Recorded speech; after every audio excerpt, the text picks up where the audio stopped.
In this episode of Deep Six. Oh, that's a nat 20. With a nat 20, in the very, very center of the middle rack, you see a kind of golden apple, which seems to be pristine and untouched. Seeing that, also over my shoulder and trying and see if I can look. All right. So as you get almost to the apple itself, and a hand comes out of this pile of disgusting fruit and grabs your forearm and pulls you into it.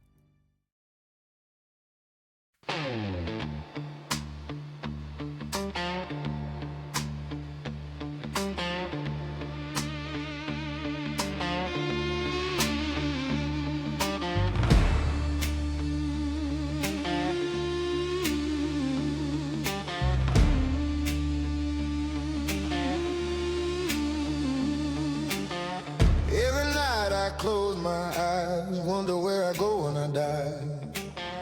Underneath the surface I hear voices, just keep on pushing me down, trying to get to heaven, but it's all hell. Every day I wake up I still wonder if I'm dead or alive. 6 feet deep.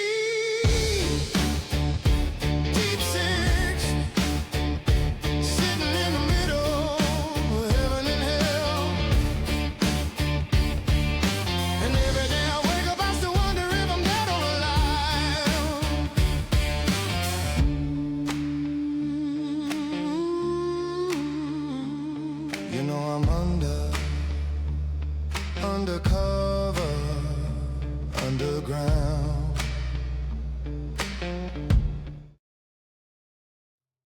All right. So where we left off, you guys were introduced into the city of Redentia, this kind of purgatorial city of the afterlife, where you were met with two agents of the Nephilim Inquisition, agents Argent and Onyx, who explained to you your situation, and then you spent some time getting to know your new surroundings and your new home base, as it were, tucked beneath the Gilded Mask Theater. After spending some time going to receive a missive, when you come back, Alice is still there waiting for you, and she tells you that it's going to be quite some time before the missive is going to be finished processing through the orchestra pit, where all of the large machines and things that you saw earlier, she explained, were used to decipher these missives and to provide information for your current mission. So while you guys are waiting on that, everyone kind of went to their own private sleeping quarters, and after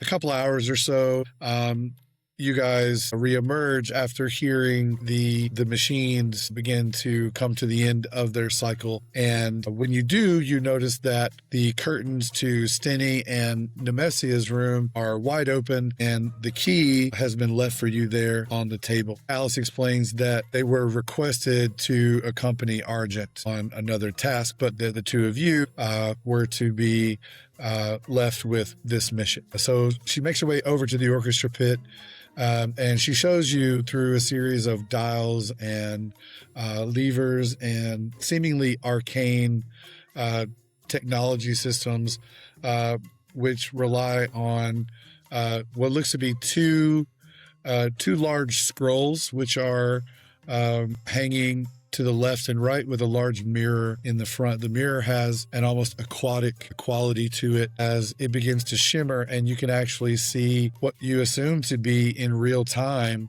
what looks to be a grand courtyard. And one of the parchments to the left seems to hold a map of the city, and you do see a kind of glowing red dot or sigil there in a particular part of the city, where Alice explains, she says, this is the Chandelier Court.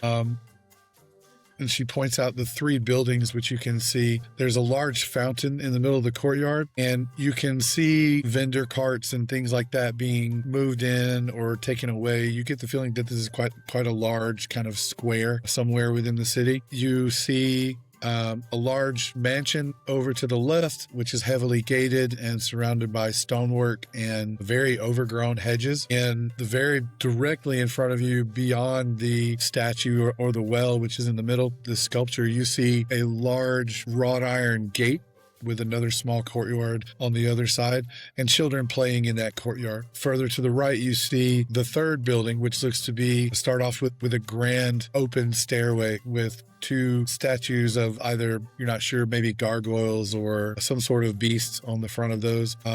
And then they lead up to another grand entranceway. She explains to you that what you're seeing is the Candlewake Orphanage, first of all, and the Chandelier Court. So the Chandelier Court is a grand ballroom within the city, and the orphanage is known to benefit from some of the patrons and the arts community within Verdencia. And according to the missive, there have been several occurrences within that area of souls going unaccounted for. Bodies are dropping and nobody knows why. And both of the factions are vying for control over these souls in the court, but no one's able to really come up with any more information as to what's really happening going on there.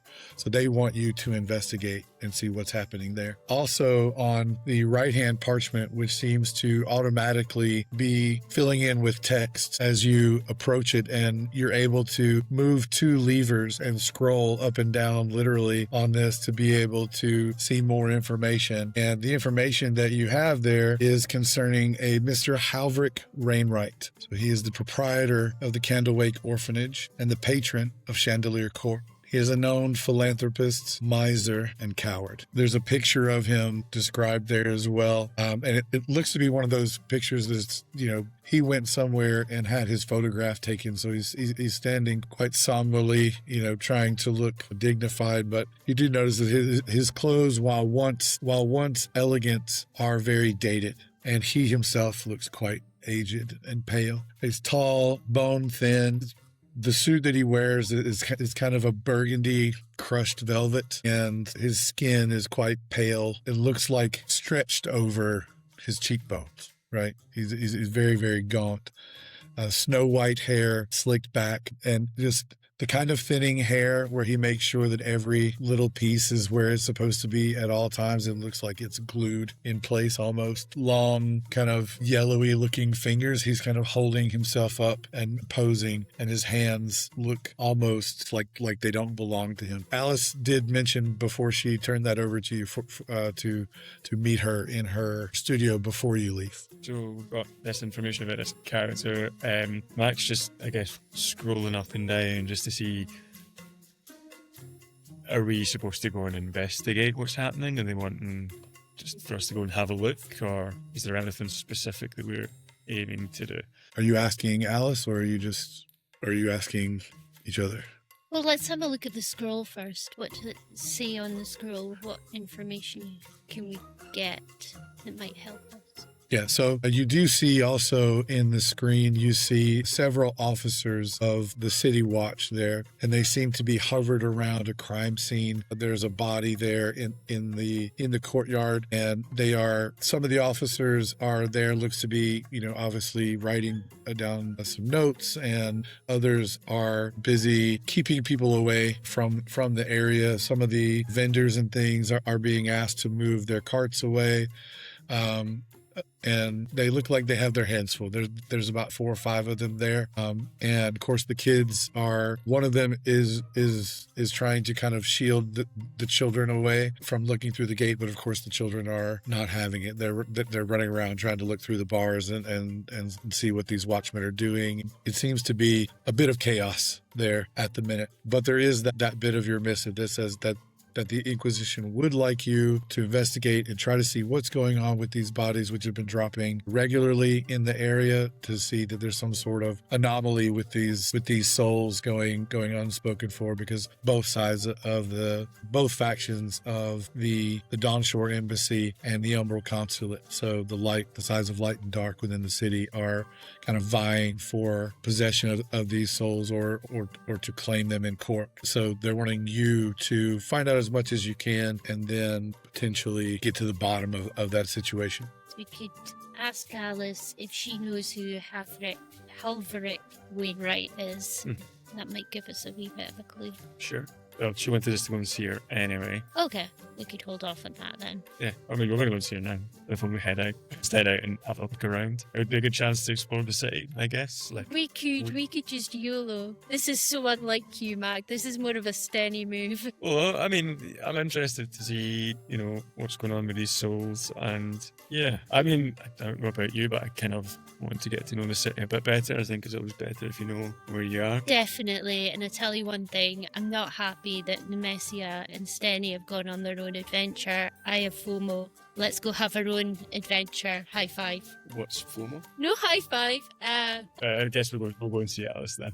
Okay. All right. So you guys go into her workshop and she has a table which is kind of laid out and a couple of different things. She seems kind of flustered, like she's trying to decide what to put on this table for you guys. And she says, "Sorry, I'm just getting the last few things here together." And she kind of takes a look at each of you and she goes to a shelf and picks out two things quite quickly and she places them down on the table. One, it looks to be like a cuff or a bracelet. And then the other one is, Ruby, you identify automatically. It is a fan. It looks to be kind of red and black. It's folded up at the moment, so you can't really tell, but you know exactly what it is when she puts it down.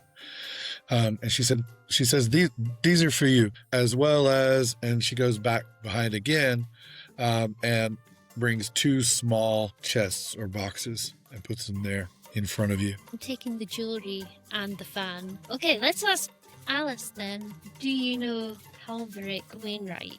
She goes, "Look, I don't want anything to do with that guy. Creepy." And she takes the bracelet from you and puts it onto Mac. Okay. Jewelry. And when you kind of go to tighten it, roll a dexterity save. 20.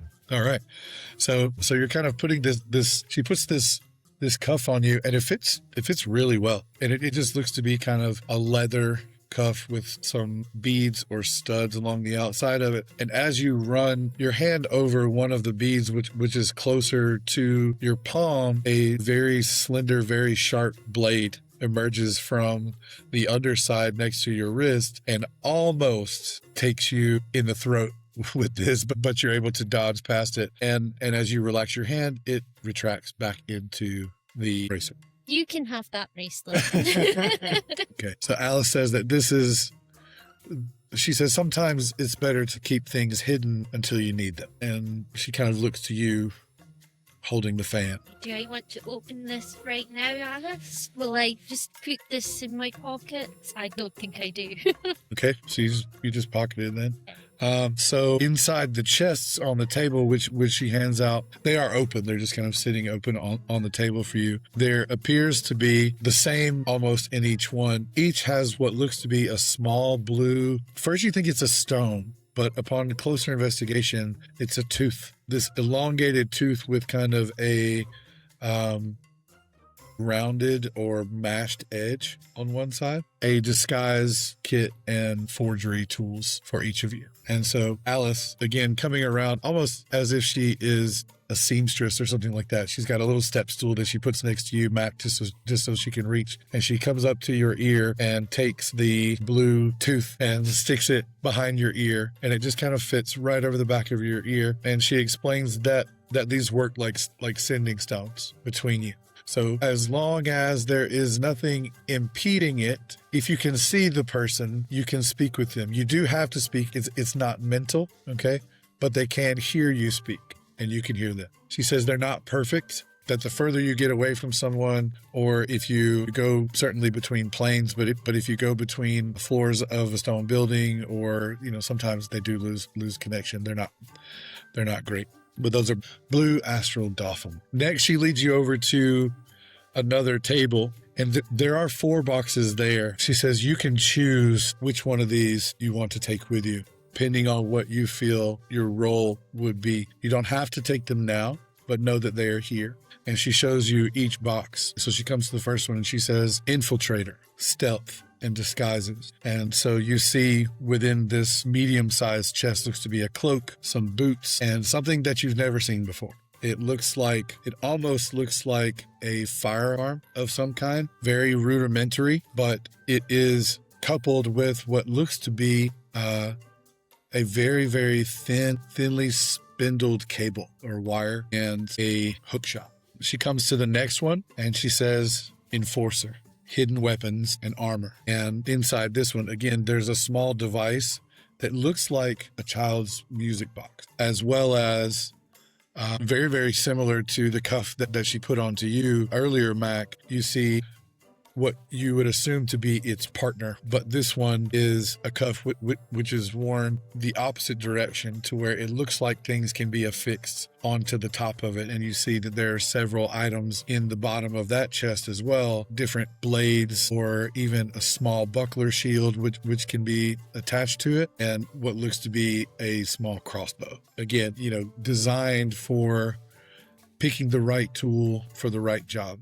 These are not things that you use all together. It is a possibility or a combination of how you would like to use them. She comes to the third chest. She says, Technician, gadgets and tricks. And within this chest, you see what looks to be 3 vials. 3 glass vials, but these vials look to be filled. At first you think that there's some sort of milky liquid in them, but as you look closer, you see that it is smoke, or it seems to be there is an aerated quality to what's held within these vials. And you see also a very delicately crafted glass case about the size of the palm of your hand. And in that case, you see what looks to be a metallic ladybird or ladybug. And the last thing in that chest is, it just looks to be a rather large and menacing hypodermic needle. The last chest on the table she comes to, and it says Handler, manipulation tools. And again, you see another large syringe and what looks to be a brooch, just a silver brooch. And it doesn't really appear to be of anything. It just looks to be a smooth oval shaped silver brooch. So she says that you can mix and match or you can take whichever box you want, but you can't mix and match between the 2 boxes. Anything catch your eye? I'd be quite keen to know what's in those vials. Oh, mind test. Which vials? And the one, I think, was the technician box with the smoky one. Yeah, so they are quite literally smoke vials. She looks at the vials that are in there and counts them, and then she goes back over. There are 3 in the box, and she goes back over to her station or her desk, and the back of her desk is set out with a number of shelves with many, many vials that look like many, many different things. And she picks one which looks exactly like those, and she goes to a kind of empty corner of her workshop and throws it into the corner where it breaks, and on impact, about 10 foot by 10 foot radius just fills with, at ground level first, which looks to be a very, very thick fog or smoke, and then fills up within only that area. It does not spread any further, almost to where it looks like a dome. Okay. And she walks over and she says, Smoke vials, very handy in the right circumstance. And she's looking at you, and then she walks into the smoke field and you cannot see her. And then she walks back out and she's kind of coughing. Between 2 boxes, because I kind of want the cloak. Sounds very fashionable, but it seems to be for stealth, and I'm less interested in that than I am in manipulation. So I kind of want the brooch. Manipulation and jewelry. It's Ruby's vibe. Okay. All right. So she hands you. Are you wanting the technician box? I'll take the technician box. Okay. Yeah, we'll see. So she hands you the technician box, smoke vials, the ladybird, and the field injector. Field injector is pre-filled, and it looks like it has a red, what you're fairly certain is just a standard health potion. She hands you the handler box. And again, inside, she takes the syringe, which is in that one, and she says that this one holds a charm person spell within it. So even if you already have Charm Person as a spell, you do not expend a spell slot. You can directly inject someone and charm them. Okay. To use it on Nemesia. Or you could put it in, she explains that you could also put it in food, or you could put it in drink. or something like that. And then she comes over to the brooch. What are you wearing? What am I wearing? You're still wearing your red coat. I think so. I know I put on pants that would let my tail free. Can't remember what else I put on after that. Okay. So she comes over and she pins this kind of oval. It's an oval shaped brooch with a very faint line down the middle of it. And she pins it onto your lapel and it begins to wiggle just a little bit. And this is the brooch of the Silver Tongue. And so you, while wearing this brooch, you have a +2 to any checks involving deception or pretty much any charisma check. The last thing she does is she goes over to kind of her office pegboard or wall, and she pulls down a map of the city and she pinpoints to you where this place is going to be located. So you do know exactly where you're going to be going, and she hands you this, but that is roughly what the city looks like. She does hand you the map, and firstly, she tells you, she says, now, this is not exactly to scale. It just gives you a rough idea of the city itself. And you can see that a lot of the buildings are kind of cartoonishly drawn, and there are some caricatures on there of what you would assume to be political figures or maybe characters from one of the town festivals. And then in very large script above the top, it says "Eat at Cookies." So you get the feeling that this was some sort of advertisement for a local cafe or restaurant. I'm hungry. I could eat cookies. There's cookies on the map. It says, I highly recommend it. You can't miss it. If you go out the closed way, take a left on your way to the city center, you can't miss it. Let's go high five. Okay. All right. So before you head out, she says, oh, one more thing. You'll need a bit of walking around money. And she goes over to a very large chest and she opens it, and it is just full of ornate gems and gold and tankards and all these kind of, just a literal treasure chest of things that she has hidden back there. And she pulls out 2 wooden coins and hands one to each of you. And she said, this ought to take care of anything that you need. Wish I could pay in wooden coin. You notice at first, while it's strange that they're wooden, they do have the same look to them as the coin that Onyx was carrying the day before when he talked about flipping the balance. Okay. And so looking upon them more specifically, one side has a phoenix and the other side has a skull and crossbones. And she said, trust me, things work a little bit differently here. You'll see. And just kind of shuffles you out the door of her workshops. Okay. So you pick up the key. Head out and left. Try and find cookies. Sure, and go for a walk. Yeah, so do you have any hobbies or anything? Yeah, I have hobbies. Have you ever tried burlesque? Have I tried burlesque? Yes. No, I cannot say I've ever tried burlesque. Well, that was what I did in my previous life. Am I the first bunny you've ever met, Mac? I was a bit of a scholar. Most of what I could out, did about teaching. But mostly kept myself. Let me see how this brooch works. Let's try that out a bit. Turn up to max. Yeah, what's that? I got it. I suppose to set you with high fives. Bonding experience? You feel like we need to bond? I mean, that's awkward. Should I charm myself or charm Mac, though? Who needs to be more charming? Well, if you use it on yourself, he'll be charming. Like you'll be under his control. Okay, I'm gonna use it on him. You coming up back with the syringe? Okay. So you've been talking, so I assume he's facing you and sees this, right? So, are you gonna try and use the syringe on him? I'm gonna try and use the syringe on him. Okay. So you can. This is essentially an attack, I guess. So you can roll to see if you hit with the syringe. Yeah, do you try to eat it? Yeah, we'll just say it's the same as if you're trying to stab someone, basically. 16. What's your armor class? Okay. Because you are facing her, let's give you at least a little chance to step out of the way. Roll a dexterity save. 12. Yeah, no, he stabs you with this syringe and depresses it, and you are, for the most part, charmed. A charmed creature cannot attack the charmer or target with the charmer with harmful abilities or magical effects. The charmer has advantage on any ability check to interact socially with the creature. Yeah, there you go. Hey, let's test this out. High five, Mac. It worked. Amazing. So you guys are now the best of buds. Doesn't say how long it lasts. Do you want to hold hands and skip down the road till we get to cookies? If that's what you want, bud. Absolutely. Let's do it. She's little. For 1 hour, you have this condition, or until you take damage from anything. This is great.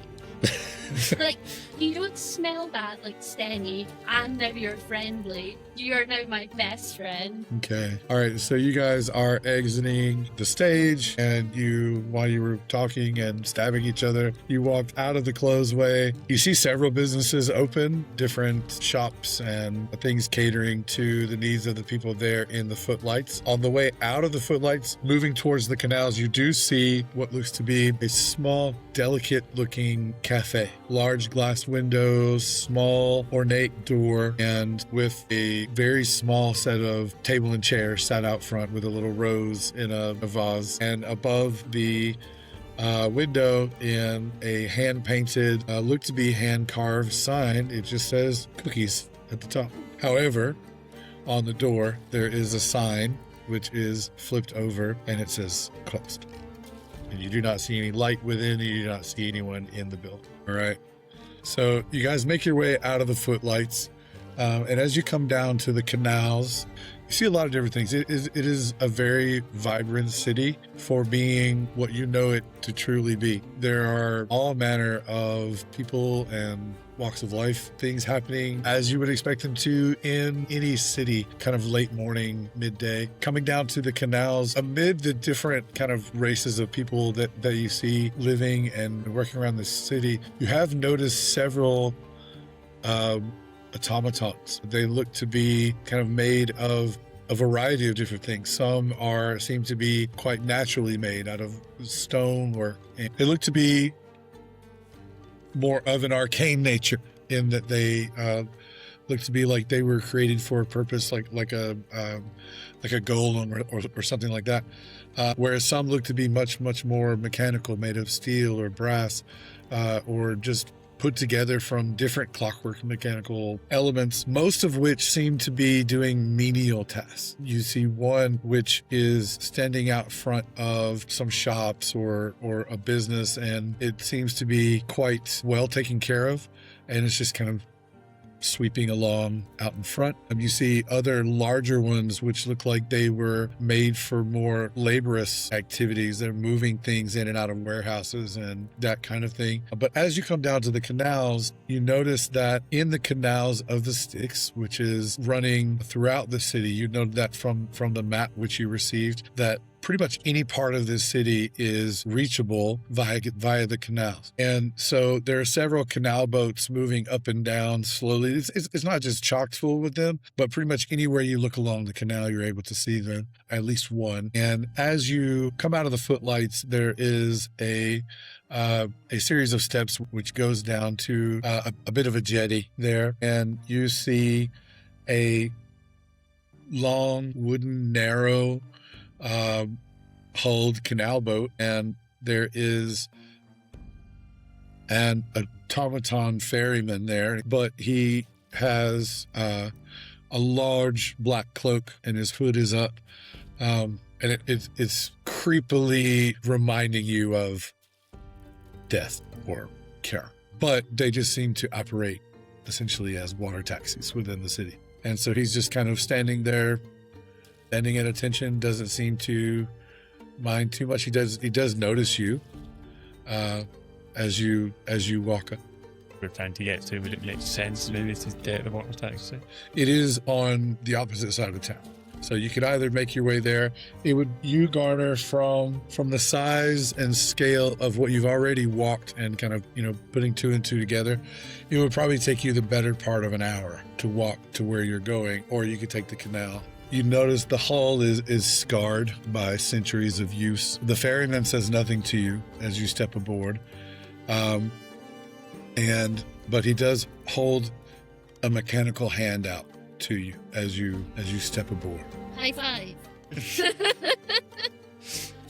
And thinking about what... Okay. So you hand him the wooden coin, and he seems to inspect it and then hands it back to you. Is he moving? No. No, he seems to, he is taking it in acknowledgement that you have paid him, and he is returning it to you. Okay. This is my change. Excellent. Amazing. She taxes. Yes, drinks are on you. Yep. So with a practical push of the pole, the boat slips free of the dock, and Verdencia begins to slide past as you guys make your way. Above you see balconies and bridges crossing, and laundry flutters beside banners of old houses and newer faiths. Lamps glow warm near the surface, colder and stranger as the water deepens. Looking at the water itself, you remember seeing the river when you were with Argent, and you could see it was almost like luminescent plankton, but like you could see the souls within the river, and you don't see that here. This could be any river. It is dark and it is thick and oily. You wouldn't necessarily be happy about drinking it, but it does just seem to be the remnants of the river Styx after it has been filtered of salts. So somewhere music drifts down, a rehearsal gone late, or a performance meant only for ghosts. You pass beneath the gilded span where merchants argue and secrets change hands. Coins clink and someone laughs too loudly. A prayer is dropped in the water and vanishes without a ripple. Further on, the city changes its posture. Marble gives way to brick, brick to stone. Gardens lean over the canal, roots dipping into the water like curious fingers. The scent of flowers mixes with oil and damp parchment. Child waves from a balcony. A priest pointedly does not. In the distance, towers rise where the courts and consulates keep their offices. Bright windows, watching, counting, weighing. None of them look directly at you, but you feel their presence all the same. The boat glides on, unchallenged, unnoticed. Verdencia does not stop to acknowledge you and simply continues, performing, pretending, enduring. Karen's pole touches the stone once more. Somewhere ahead, your destination waits, and you emerge into Chandelier. Okay. Well, let's check out where this body was. See if there's anything left of him. Okay. All right. So as you enter into the courtyard, you see that most of the watchmen have actually dispersed now. There are still a few children playing in the adjacent courtyard. You can see kind of the chalk outline where the body had been, and there is one or two watchmen still about. One is still vigorously sort of taking notes, and the other, as you are approaching, was busy still trying to get some of the merchant carts and things to move out of the area that they were still working on a few things. One cart in particular he seems to be having trouble because this cart did not vacate the area, and there doesn't seem to be anyone coming back for it. As he is trying to deal with this, you see Halverick Wainwright. He walks out the front door of this large Gothic-looking mansion to the left, and he comes down his steps and through the creaky iron gate and walks directly up to one of the officers, a very young officer. He looks a little bit nervous to be speaking with Mr. Wainwright. They begin to be having a heated, or what seems to be from their motions, a very heated conversation. You can see him kind of gesturing to the cart and then gesturing to the area and then over to the Chandelier Court Ballroom, which is the grand building opposite the mansion. He does not take into consideration the fact that there are still 3 or 4 children kind of watching this whole exchange. He doesn't even look over into their direction. There's a large fountain there in the middle. So maybe I could go over to you guys and ask them what's going on and charm them a bit. And maybe the children have been watching this whole time. Maybe you could get some information in the children, see what they've seen. I'm not any arresting. Doing the ground house. I don't know how Shelter might react to things at school a little bit. Do you want, I can maybe go and talk to the guards, you can talk to the children. He won't run roads. You try to say that about Oh, you're very charismatic, but magic's going to help in this situation because this guy Halfrey does not sound like he's easily charmed. So you're going to the orphanage? Yeah, I'll go to the kids. And you're going... I'm going to go speak to Halfrey and the guards. Okay. All right. So both of you before kind of splitting and going to not opposite, but certainly distinctive parts of the courtyard, both of you will pass by the abandoned merchant cart. And it looks to have been some sort of a food vendor. It has been pretty much picked clean. There's a couple of fruits and vegetables still left, but they're would have been the ones that were left, so they're not that great. And in particular, at the very end of this cart, in the very kind of front section, opposite of where someone might push or pull this cart from, on the short end of it, basically, there are 3 shelves. And in these 3 shelves, it just seems to be, again, from just a passing glance, it just appears to be just 3 tiers of really, really rotten and disgusting fruits and vegetables. You can hear and see flies buzzing all around it, even from just a passing distance. Oh, Jesus, smells worse than Stanny.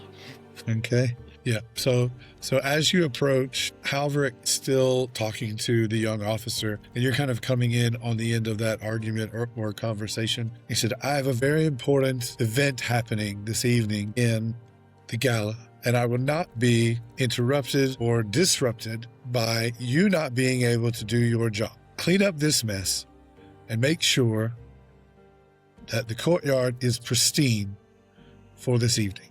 Okay. And he turns on his heel and starts to walk not back to his mess, but over to the ballroom.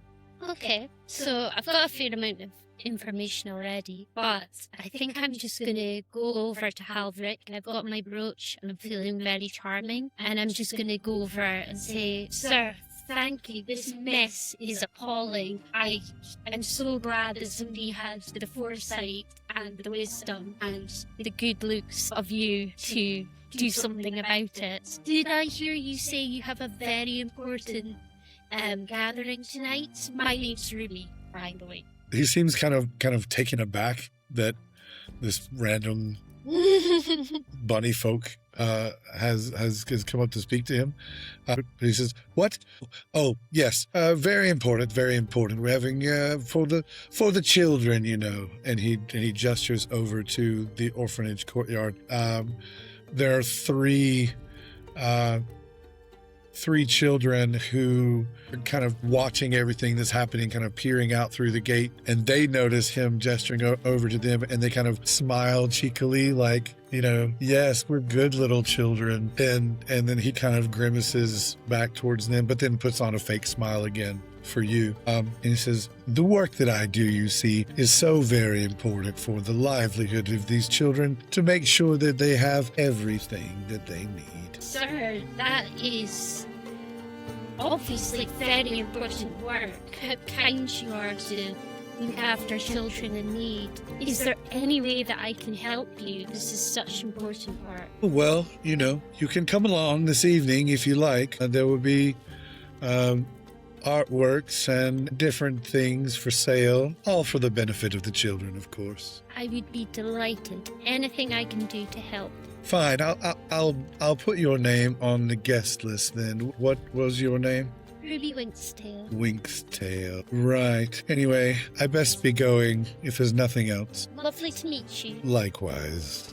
And he just kind of miserly carries on towards the ballroom. While this is happening, kind of during this exchange, you make your way over to that iron fence circumventing the crime scene area. As you pass, though, I mean, like, you do see very clearly the kind of chalk outline where there was a body, as well as you see on the ground, you see several items which are put into what looks to be an iron tray or box. You can't really tell what they are, but they look to be some sort of evidence or something which has been collected, but without getting closer, you wouldn't be able to see what they are. As you approach the iron bars and gate of the orphanage, you can see that there are some attendants in the orphanage kind of running after smaller children in the background. There's a group of, I don't know, you know, maybe a range of children. There's maybe 3 or 4 of them,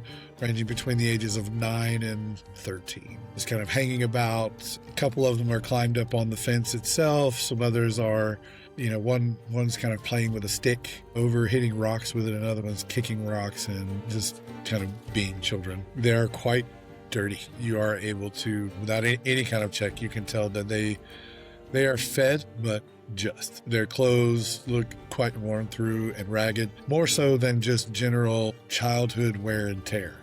These kids are due some new clothing and probably a bath, but they are attentive and seem to be watching everything go on in the courtyard, including this very, very large Goliath man approaching the gate.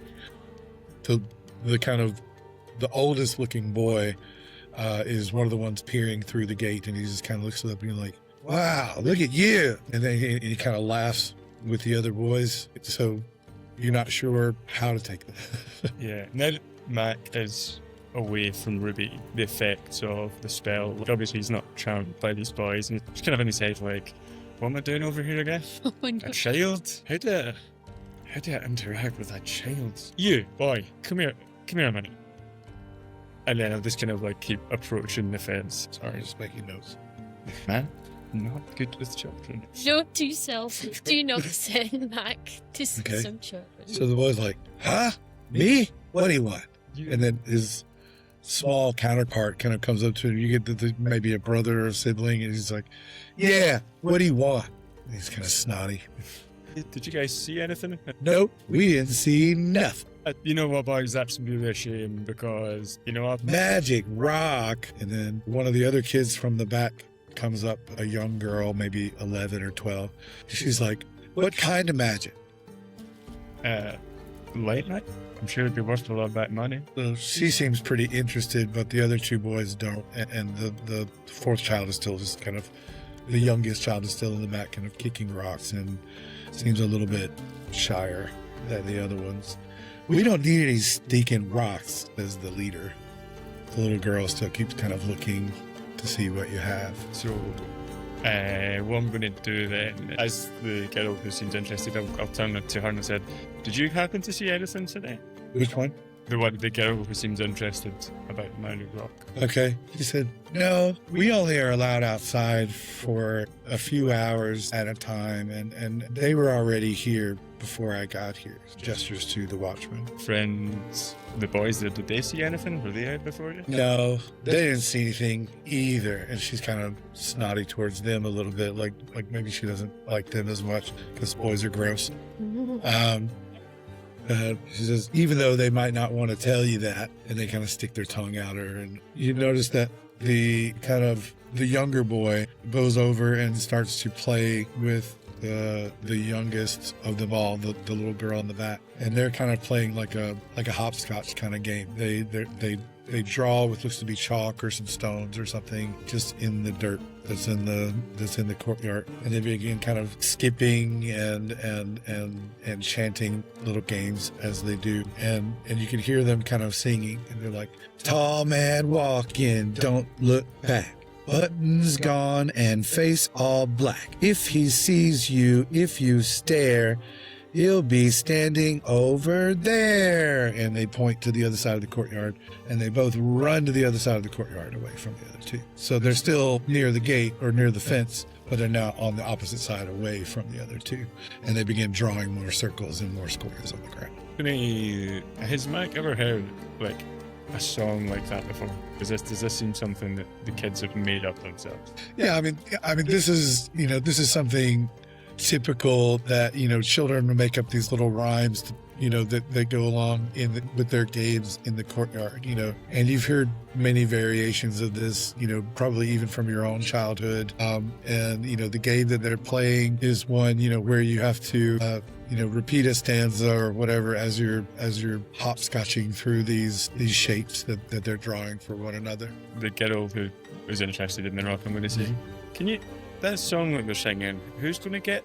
And she kind of looks over at the two of them. She says, "They're talking about the Shadow Man." The Shadow Man, was he here all the time? Nah, Shadow Man's not real. Only babies believe in the Shadow Man. Have you? She kind of looks and scratches her head a little bit, and she's like, no, I thought I did one time, but it was just old Wainwright. I don't know, he comes from everywhere, I guess. He's in the shadows. But again, he's not real. But if he gets you, you disappear. Is that right?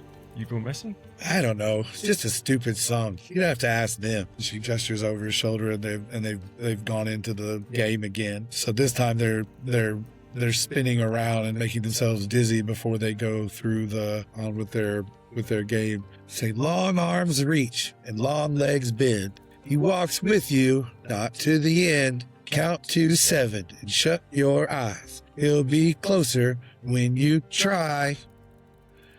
And they kind of make their way, hopping unbalanced through their little course that they made for themselves, and one of them kind of falls over and scrapes her knee a little bit and then gets up like, nobody saw that. She's trying to keep up with her older sibling. So yeah, it's terrifying. That's can I just, has anyone gone missing from your orphanage at all? Some kids come and go, but mostly we just stay here until we're all grown up, and then they kick us out. Okay. So none of your friends have gone missing, none of the other kids? Well, there was Billy, but I don't know. And Billy's not here anymore? Nah, he got adopted. And what? I don't know. We didn't even see who he went with. We just woke up and he was gone. And when we asked, they said he got adopted. That's really lucky for Billy then. Stone heads. I'll take it into my grasp, and then I'll cast light on it. So Okay. it glows. And then I'll get it to the little girl through the fence. Whoa, cool. And she takes it and runs back over with the other three and starts to play in with their game. So you just stood there next to the other boy. Now the one that's kind of snarky. I'll look at her and I'll be like, you want my... Nah, rocks are for babies. But I'll tell you this, she was wrong. He is real. I seen him. When did you see him? When I was a little kid, I saw him late at night, creeping around the halls. And you can still hear him creeping around the halls. Sometimes when I'm in the bathroom. You've seen him. Did he try and... Can't catch me, I'm too fast. Okay, tell you what, Kent, do me a favor and just smash this off the ground. Okay, what is it?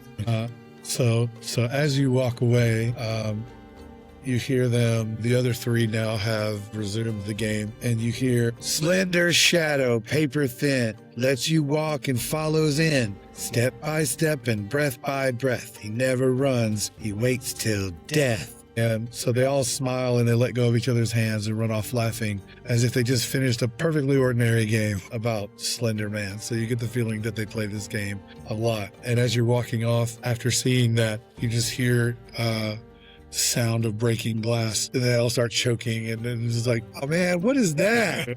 And you hear some of the attendants start getting onto them and shouting their names and things, and shuffling them back indoors. How long has this been now, between the time we've been traveling and got here? And Probably about an hour. As I'm like beginning to like walk back towards the person who's my bestie, like the spell wears off, I got a headache and I'm like, Yeah, I have not remembered that my spell is about to wear off. Guess what? We've got a date for tonight. We are going to the ball. Matt is just going to play along. Max knows that the spell is faded, but I'm just going to play along for a second and just be like, oh, a ball, bestie? That sounds like so much fun. High five. And as she goes to high five, I just want to slip my hand past and just knock her in the face. Okay. It's not a hard punch, but it's definitely like a... So you're not trying to do damage, you're just trying to get her attention. Yeah.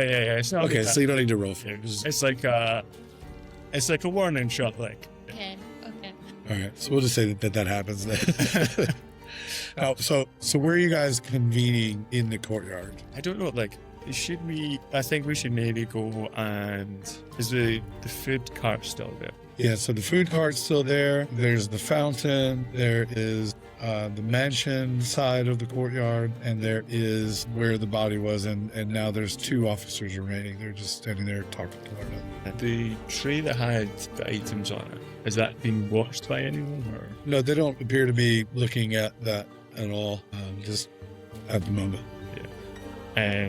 I'll turn to Ruben and say, I think we should try and find out what's happened here. I want to take a look at there's some stuff on a tray over there that I think could be related. Obviously, I stick out a little bit, but if you see any of those guards' attention begin to look round my way, if you could distract them.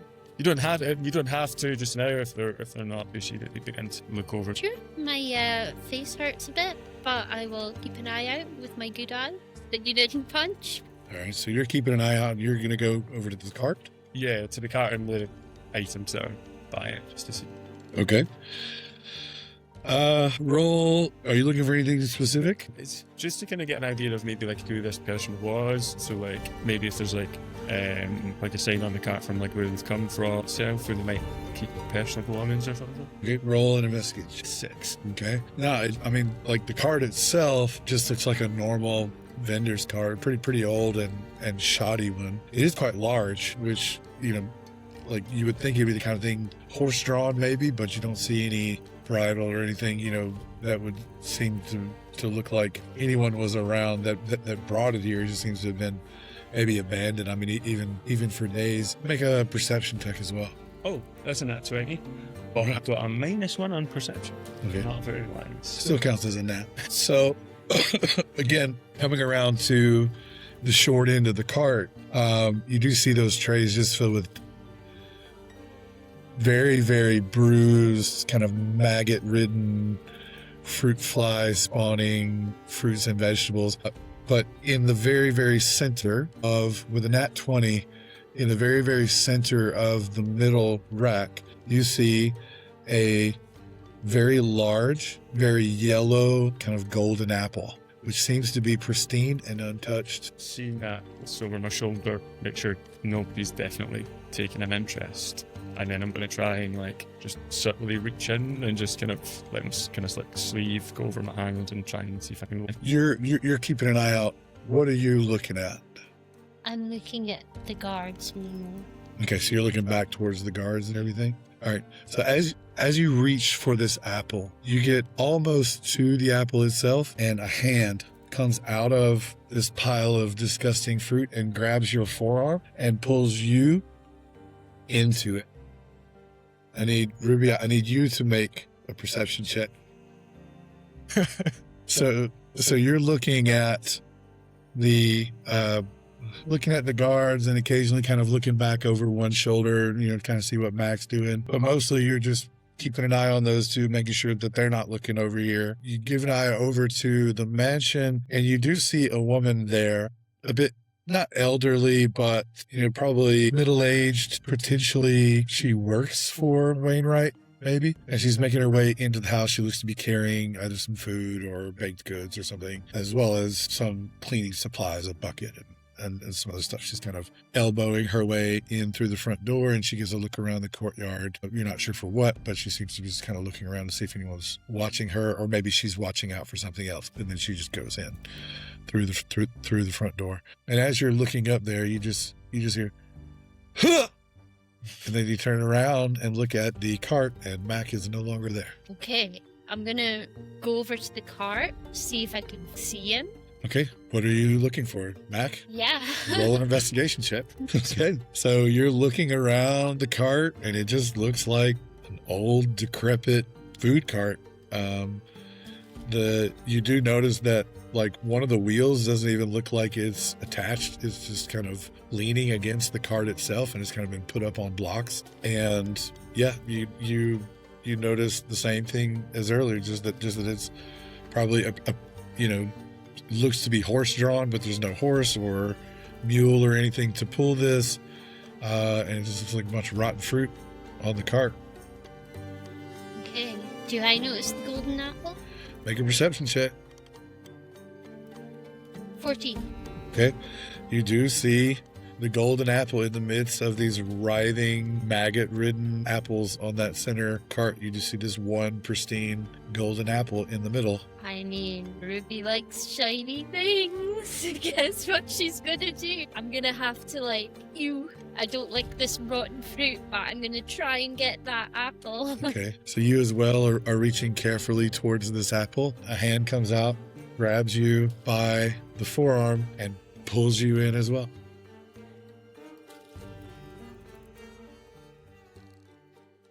And that brings us to the end of this episode of Daggers and Drams. Thank you for spending your time with us, whether you're listening on your commute, painting minis, or rolling dice at your very own table. If you enjoyed the episode, please consider liking the video and subscribing to the channel, or following the podcast wherever you listen. We'd also like to give special thanks to everyone who helps to make this show possible. Your support means more than you know. If you want to keep up with us between episodes, you can find Daggers and Drams on YouTube, Instagram, and other platforms. As always, thanks for being a part of this journey with us. Until next time, pour yourself a dram, roll your dice, keep on telling great stories. 6 feet